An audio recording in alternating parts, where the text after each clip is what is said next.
Hi hello all welcome to my channel. ಇವತ್ತಿನ ವಿಡಿಯೋದಲ್ಲಿ ಒಂದೊಳ್ಳೆ ಗುಡ್ ನ್ಯೂಸ್ ಅಂತಲೇ ಹೇಳ್ಬೋದು. 2023 ಆ್ಯಂಡ್ 2024 MBA ಗ್ರ್ಯಾಜುಯೇಟ್ಸ್ ಅಂದರೆ ಯಾರೆಲ್ಲ ಎಚ್ ಆರ್ ಡೊಮೈನಲ್ಲಿ ಪಾಸ್ಡ್ ಔಟ್ ಆಗಿದ್ದೀರಾ ನಿಮಗೆಲ್ಲ ಒಂದು ಗುಡ್ ನ್ಯೂಸ್ ಅಂತಲೇ ಹೇಳ್ಬೋದು. TCS MBA HR of campus hiring batch of 2023 and 2024 for TCS talent acquisition. So registration already open ಆಗಿದೆ. ಎಂಡ್ ಡೇಟ್ ಬಂದು 3rd April 2025 ಥರ್ಸ್ಡೇ ಆಗಿರುತ್ತೆ. ಟೆಸ್ಟ್ ಬಂದು ನಿಮಗೆ 5th April 2025 ಸ್ಯಾಟರ್ಡೇ ಆಗಿರುತ್ತೆ. ಸೊ ಅಪ್ಲಿಕೇಶನ್ ಪ್ರೋಸೆಸ್ ನೀವೇನಾದರೂ login ನಿಮ್ಗೆ ಗೊತ್ತಿರುತ್ತೆ. TCS ನೆಕ್ಸ್ಟ್ ಸ್ಟೆಪ್ ಪೋರ್ಟಲಲ್ಲಿ ಅಪ್ಲೈ ಮಾಡಬೇಕು. ಇನ್ ಕೇಸ್ ನೀವು ಆಲ್ರೆಡಿ ರಿಜಿಸ್ಟರ್ ಮಾಡಿದ್ದೀರಾ ಅಂದರೆ ನೀವು CT ಆರ್ DT ರೆಫರೆನ್ಸ್ ನಂಬರಿಂದ ಲಾಗಿನ್ ಆಗಿ ಅಪ್ಲೈ ಡ್ರೈವಲ್ಲಿ ನೀವು ಅಪ್ಲೈ ಮಾಡ್ಬೋದು. ಇಲ್ಲ ಇನ್ ಕೇಸ್ ನೀವು ಫಸ್ಟ್ ಟೈಮ್ ರಿಜಿಸ್ಟರ್ ಮಾಡ್ತಿದ್ದೀರಾ ಅಂದರೆ TCS ನೆಕ್ಸ್ಟ್ ಸ್ಟೆಪ್ ಪೋರ್ಟಲಲ್ಲಿ ರಿಜಿಸ್ಟರ್ ಆಗಿ ಸೊ ಅಪ್ಲಿಕೇಶನ್ ತುಂಬಿ ನೆಕ್ಸ್ಟ್ ಲಾಸ್ಟಲ್ಲಿ ನಿಮಗೆ ಬರುತ್ತೆ ಲೈಕ್ ಅಪ್ಲೈ ಫಾರ್ ಡ್ರೈವ್ ಅಂತ. ಸೊ ಅಲ್ಲಿ ನೀವು ಅಪ್ಲೈ ಮಾಡಬೇಕಾಗತ್ತೆ. ಸೊ ಇಲ್ಲೊಂದಷ್ಟು ಇಂಪಾರ್ಟೆಂಟ್ ನೋಟ್ ಕೊಟ್ಟಿದ್ದಾರೆ. We will communicate on your register email ID on the last test schedule. ಅಂದರೆ ನಿಮ್ಗೆ ಯಾವಾಗ ಟೆಸ್ಟ್ ಶೆಡ್ಯೂಲ್ ಆಗಿರುತ್ತೆ ಥ್ರೂ ಅದರ ಮೂಲಕ ಏನಾಗುತ್ತೆ ಕಮ್ಯುನಿಕೇಟ್ ಮಾಡ್ತಾರೆ ಅಂತ. ನೆಕ್ಸ್ಟ್ ನೋಡೋಣ ಬನ್ನಿ. For any help you can contact this number and also the email ID they have given. What are the eligibility guidelines means academic percentage ಒಂದು ಎಲ್ಲ ಒಂದು 10th 12th ಮತ್ತು ಡಿಗ್ರಿ ಮತ್ತು ಪೋಸ್ಟ್ ಗ್ರ್ಯಾಜುಯೇಷನ್ ಎಲ್ಲದರಲ್ಲೂ ನಿಮ್ಗೆ ಏನಾಗಿರಬೇಕು ಅಗ್ರಿಗೇಟ್ 60% ಇರಬೇಕು. ಹೈಯೆಸ್ಟ್ ಕ್ವಾಲಿಫಿಕೇಷನ್ ಒಂದು MBA ಇನ್ ಹ್ಯೂಮನ್ ರಿಸೋರ್ಸೇ ಆಗಿರಬೇಕು. ಪರ್ಟಿಕ್ಯುಲರಾಗಿ ಆ ಒಂದು ಡೊಮೈನಲ್ಲಿ ಅವರು ಕೇಳ್ತಿರ್ತಾರೆ.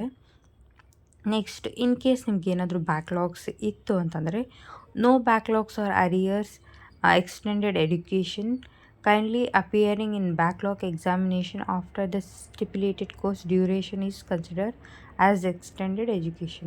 ಸೊ ನೀವು ಮುಗಿಸಿದಾದ್ಮೇಲೆ ನೀವು ಎಕ್ಸ್ಟೆಂಡ್ ಮಾಡಿಕೊಂಡು ಕಂಪ್ಲೀಟ್ ಮಾಡಿದ್ದೀರಾ ಅಂದರೆ ದ ಎಲಿಜಿಬಲ್ ಅಂತ, ಅಂದರೆ ನೀವು ಅಪ್ಲೈ ಮಾಡಬಾರ್ದು ಅಂತ.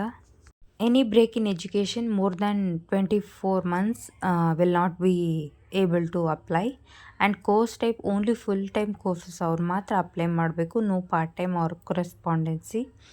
Open schooling candidates also can apply it with the work experience of up to 2 years are eligible. ಯಾರೆಲ್ಲ 2 ವರ್ಷದವರೆಗೂ ಎಕ್ಸ್ಪೀರಿಯನ್ಸ್ ಇದೆ ಅವ್ರು ಮಾತ್ರ eligible, not more than that. Age minimum age ಬಂದು 18 years ಆ್ಯಂಡ್ ಮ್ಯಾಕ್ಸಿಮಮ್ ಏಜ್ ಬಂದು 28 years ಇದೆ. Next these are the what is the eligibility criteria ಅಂತಲೇ ಹೇಳ್ಬೋದು. ನೆಕ್ಸ್ಟು ನೋಡೋಣ ಹೇಗೆ ಟೆಸ್ಟು ಕಂಡಕ್ಟ್ ಮಾಡ್ತಾರೆ, ಯಾವುದೆಲ್ಲ ರೀತಿಯಾಗಿ ಕಂಡಕ್ಟ್ ಮಾಡ್ತಾರೆ ನೋಡೋಣ ಬನ್ನಿ. ಟೆಸ್ಟ್ ಈಗ ಏನು ನೋಡ್ತಿದ್ದೀರಲ್ಲ ಇಲ್ಲಿ ಜಸ್ಟ್ ಪ್ಲಸ್ ಮೇಲೆ ಕ್ಲಿಕ್ ಮಾಡಿದ್ರೆ ನಿಮಗೆ ಟೆಸ್ಟ್ ಡೀಟೇಲ್ಸ್ ಎಲ್ಲ ಬರುತ್ತೆ. ಸೊ ನಿಮಗೆ ಟೆಸ್ಟ್ ಬಂದು ನೋಡಿ ಒಂದು ಡಿಸ್ಕ್ಲೈಮರ್ ಕೊಟ್ಟಿದ್ದಾರೆ. TCS never asks for money or security offering jobs offer, interviews, training opportunities. So ಇದು ಯಾವುದೇ ರೀತಿಯಾಗಿ TCS ಮಾಡೋದಿಲ್ಲ. So please don't follow for some fake things ಅಂತಲೇ ಹೇಳ್ತೀನಿ. ಸೊ ಹುಷಾರಾಗಿ ನೀವು ಅಪ್ಲೈ ಮಾಡಬೇಕಾದ್ರೆ ಅಪ್ಲೈ ಮಾಡಾದಮೇಲೆ ಒಂದು ಸತಿ Gmail ಏನಾದರೂ ಏನು ಮಾಡಬೇಕು ನೋಡ್ಕೋಬೇಕು. ಮೋಡ್ ಆಫ್ ಟೆಸ್ಟ್ ಬಂದು ಆಫ್ಲೈನಲ್ಲಿರುತ್ತೆ. ಇದು TCS ಆಫೀಸಲ್ಲೇ ಕಂಡಕ್ಟ್ ಮಾಡ್ತಾರೆ. 90 minutes HR ಸಬ್ಜೆಕ್ಟ್ ಬಗ್ಗೆ ನಿಮಗೆ ಟೆಸ್ಟ್ ಇರುತ್ತೆ. ಸೊ ಏನೆಲ್ಲ ಪ್ರಿಪೇರ್ ಆಗಬೇಕು, ಹೇಗೆ ಪ್ರಿಪೇರ್ ಆಗಬೇಕು ಅಂತ ಇದ್ದರೆ you can comment in the comment section. I will help you through the process. Next ಇದು ಬಂದು ಟೆಸ್ಟ್ ಪ್ಯಾಟ್ರನ್ ಆಗಿರುತ್ತೆ. ನೋಡೋಣ ಬನ್ನಿ. ನಿಮಗೆ ಒಂದಷ್ಟು ಡೌಟ್ಸ್ ಆ್ಯಂಡ್ ಕ್ವೆಶನ್ಸ್ ಬರುತ್ತೆ ನೀವು ಅಪ್ಲೈ ಮಾಡಬೇಕಾದ್ರೆ. ಆ ಒಂದು ಡೌಟ್ಸ್ ಎಲ್ಲ ಈ ಒಂದು ಸೆಗ್ಮೆಂಟಲ್ಲಿ ಕ್ಲಿಯರ್ ಆಗುತ್ತೆ. ಲೈಕ್ ಈಗ ನೋಡೋಣ FAQsಲ್ಲಿ ನೋಡಿದಾಗ ಏನೆಲ್ಲ ಕ್ವೆಶನ್ಸ್ ಇದೆ ಅಂತ ನೋಡೋಣ ಬನ್ನಿ. ನಿಮ್ಗೆ ಏನಾದರೂ ಡೌಟ್ ಬಂತು ಅಂದರೆ ಅಪ್ಲೈ ಮಾಡಬೇಕಾದ್ರೆ ಅಪ್ಲೈ ಮಾಡೋಕ್ಕೆ ಗೊತ್ತಾಗಲಿಲ್ಲ ಅಂದರೆ ಕಮೆಂಟ್ ಸೆಕ್ಷನಲ್ಲಿ ಕಮೆಂಟ್ ಮಾಡಿ. I will help you through how to create and how to apply. ಈ ಒಂದು ಪ್ರೋಸೆಸ್ನ ಕಂಪ್ಲೀಟ್ ವಿಡಿಯೋ ಮಾಡಿ ಪೋಸ್ಟ್ ಮಾಡ್ತೀನಿ. ಸೊ ನಿಮಗೊಂದು ರೆಫರೆನ್ಸ್ ಸಿಗುತ್ತೆ. ಸೊ ನೀವು ಅಂದರೆ ಮಿಸ್ಟೇಕ್ ಮಾಡೋದಿಲ್ಲ. ಅಪ್ಲೈ ಮಾಡಬೇಕಾದ್ರೆ ಅಪ್ಲಿಕೇಶನ್ ಹಾಕಬೇಕಾದ್ರೆ ನೀವೇನಾಗುತ್ತೆ ಮಿಸ್ಟೇಕ್ ಮಾಡೋ ಚಾನ್ಸಸ್ ಕಡಿಮೆ ಆಗುತ್ತೆ. ನಿಮ್ಗೆ ಏನಾದರೂ ವಿಡಿಯೋ ಬೇಕು ಅಂದರೆ ಮಾತ್ರ ಕಮೆಂಟ್ ಸೆಕ್ಷನಲ್ಲಿ ಮಾಡಿ. ಇಲ್ಲ ನಿಮಗೆ ಪ್ರೊಸೀಜರ್ ಗೊತ್ತು ಅಂದರೆ ಯು ಕ್ಯಾನ್ ಮೂವ್ ಫಾರ್ವರ್ಡ್ ಅಂತಲೇ ಹೇಳ್ತೀನಿ. ಸೊ ಈಗೇನು ನೋಡ್ತಿದ್ದೀರಲ್ವ FAQs, ನಿಮಗೆ ಅಪ್ಲೈ ಮಾಡಬೇಕಾದ್ರೆ ತುಂಬ ಡೌಟ್ಸ್ ಬರುತ್ತೆ. ಆ ಡೌಟ್ಸ್ನೆಲ್ಲ ಈ ಒಂದು ಇಲ್ಲಿ ಕ್ಲಿಯರ್ ಆಗುತ್ತೆ ನೋಡಿ. ಅವ್ರು ಒಂದಷ್ಟು ಕ್ವೆಶನ್ಸ್ ಇದೆ, ಅದಕ್ಕೆ ಅವರು ಆನ್ಸರ್ ಮಾಡಿರ್ತಾರೆ. When is the last day to register for TCS MBA HR of campus hiring 31st April ಆಗಿರುತ್ತೆ. When is the test scheduled? ಯಾವಾಗ ಟೆಸ್ಟ್ ಇರುತ್ತೆ ಅಂದರೆ 15th April 2025. The test venue and schedule will be communicated to the candidate on the registered email ID. ನೀವೇನು register ಮಾಡಿರ್ತೀರ ಆ email IDಗೆ ನಿಮಗೇನಾಗುತ್ತೆ ಜಿಮೇಲಲ್ಲಿ ಬರುತ್ತೆ message. Do I need to create my profile under BPS or IT? So ನೀವು profile create ಮಾಡಬೇಕಾದ್ರೆ IT ಅನ್ನೋ ಫೀಲ್ಡಲ್ಲಿ ಚೂಸ್ ಮಾಡಿ ನೀವೇನು ಮಾಡಬೇಕಾಗುತ್ತೆ, ಅಪ್ಲೈ ಮಾಡಬೇಕಾಗುತ್ತೆ. What would be the mode of test? The test conducted in person in the TCS offices. Candidates would be required to visit allotted TCS offices to appear for in the person test. My next step account is locked. How can I unlock it?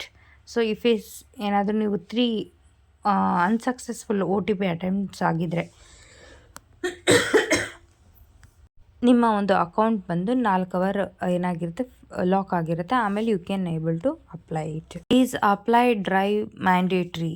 S, it is mandatory. If you don't click on apply drive, your application will not be considered. So ತುಂಬ ಜನಕ್ಕೆ apply drive ಅಲ್ಲಿ apply ಮಾಡಲೇಬೇಕಾ ಅನ್ನೋ ಒಂದು question ಇರುತ್ತೆ. Yes, it is. ಅಂದರೆ ನೀವು apply ಮಾಡ್ತಾಯಿದ್ರೆ ಆ ಒಂದು ಪರ್ಟಿಕ್ಯುಲರ್ ಡ್ರೈವ್ಗೆ ಅಂತ ಕನ್ಸಿಡರ್ ಆಗೋದೆ ನಿಮ್ಮ ಒಂದು ಅಪ್ಲಿಕೇಶನ್ನ ಕನ್ಸಿಡರ್ ಮಾಡ್ಕೊಳ್ಳೋದು ಅಪ್ಲೈ ಡ್ರೈವ್ ನೀವು ಮಾಡಿದಾಗ ಮಾತ್ರ. ಸೊ ಅದಕ್ಕೆ ಇದು ಮ್ಯಾಂಡೇಟ್ರಿ ಆಗಿರುತ್ತೆ. So don't skip this process. Application ಎಲ್ಲ ಕಂಪ್ಲೀಟ್ ಆದಮೇಲೆ ಮುಗೀತು ಅಂತ ಸುಮ್ಮನೆ ಆದರೆ ಅಪ್ಲೈ ಡ್ರೈವ್ ಅನ್ನೋದನ್ನ ನೀವು ಮಾಡಿಲ್ಲ ಅಂದರೆ ನೀವು ಅಪ್ಲಿಕೇಶನ್ ಅಪ್ಲೈ ಮಾಡಿನೂ ವೇಸ್ಟ್ ಆಗುತ್ತೆ. So please do apply for the particular apply drive option. I am not getting the apply drive option. What should I do? Once you fill the application form, log out and log in again.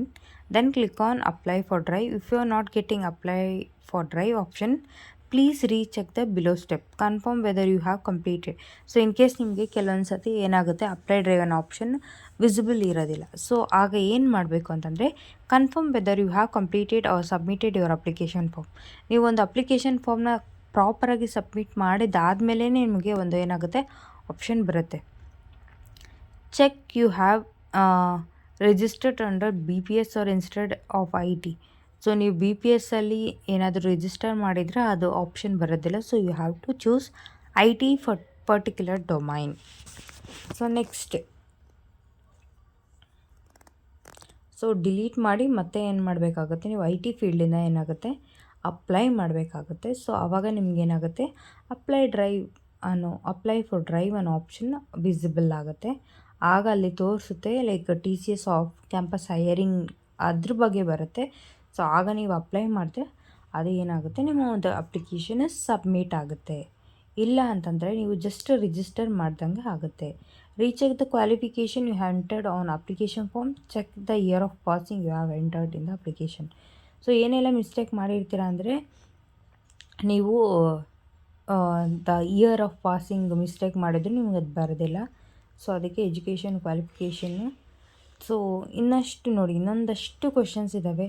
So ಇದೆಲ್ಲದನ್ನು ನೀವು ಒಂದು ಸತಿ ನೋಡಿಕೊಂಡು apply ಮಾಡಬೇಕಾದ್ರೆ ಮಾಡಿ. ನೀವು apply ಮಾಡಬೇಕಾದ್ರೆ ಅಲ್ಲಿ ನಿಮಗೆ ಸಿಗುತ್ತೆ FAQs. ಸೊ ನಿಮಗೇನಾದರೂ ಡೌಟ್ ಬಂತು ಅಂತಂದರೆ ಇಲ್ಲಿ ಕ್ಲಾರಿಫೈ ಮಾಡ್ಕೊಳ್ಳಿ. ಇಲ್ಲಿ ಕ್ಲಾರಿಫೈ ಮಾಡ್ಕೊಳ್ಳೋಕ್ಕಾಗಿಲ್ಲ ಅಂತಂದರೆ ಕಮೆಂಟ್ ಸೆಕ್ಷನಲ್ಲಿ ಕಮೆಂಟ್ ಮಾಡಿ. Thank you for watching this video. See you in the next video. All the best for everyone who is going to appear for the exam. Thank you.